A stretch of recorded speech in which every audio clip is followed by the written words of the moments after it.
Everyone listen very carefully if you want to learn how to melt a Democrat's brain. You support not just the populist right, but the far right. In fact, very fringe parties in some countries. No, I support the normal people.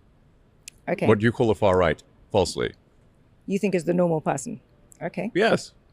Literally, you could go back 10 or 15 years, and these policies were completely normal. In fact, one of the tricks that I think is funny. One thing that's quite funny is to like take a speech from Obama and Hillary, and then go to someone and say, who's sort of on the sort of what I call the lunatic left, and say, what do you think of the speech by Trump? I'm like, oh wow, he's the worst person ever. Actually, that was a speech by Obama, or actually, that was a speech by Hillary. Seriously, why is it so mind-boggling anytime a Republican says this? It doesn't matter who they are. It could be a congressperson, a reporter, or even just a purple-haired protester, and they all act so confused about why in the world you would say such a thing. And amongst this confusion, there are two things that'll happen. Their brain will shut down, or they will start screaming. This reporter is an example of the brain shutting down because she clearly can't form her thoughts, and AOC is an example of screaming. But you Democrats seriously call yourselves the party of progression. Do you even know what that means? I mean, here's the definition, but to put it in this context, it seriously means moving forward past what is considered the norm. If you need examples, the radio used to be the primary way to listen to music before the iPhone took over. And horses used to be the primary way to plow a field before the tractor took over. Both of these are great forms of progression that actually help society. But all of your ideas are not necessarily helping society, they are kind of making society more dangerous. If you need proof, unlike the steam engine tractor, half of the country thinks you're nuts and not normal. So this is how their conversation continued. And here are the principles. And tell me which of these sound terrible. That we should have secure borders, that we should have safe cities, that we should have sensible spending.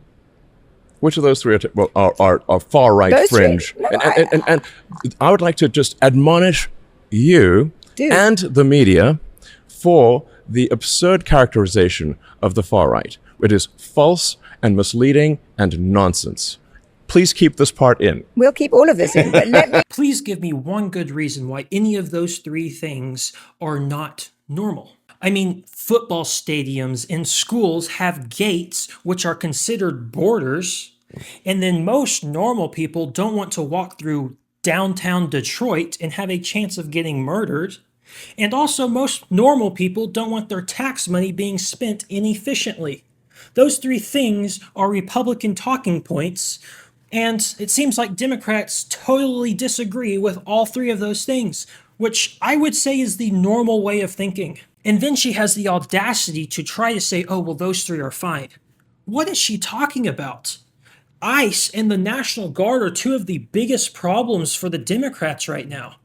I mean, they're seriously having protests and riots, all because President Trump is sending ICE out to round up the American citizen murderers and send them back over our border.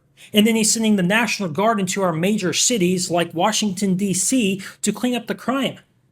Seriously, how in the world are those so bad that you have to call us Nazis for it and scream at us in the street? To add on to this, I'm just a normal guy who happens to be a Christian, which shouldn't make a difference. It is still unnatural for men to be playing in women's sports and beating them up in boxing or beating them in swimming. I also think it's unnatural for abortions.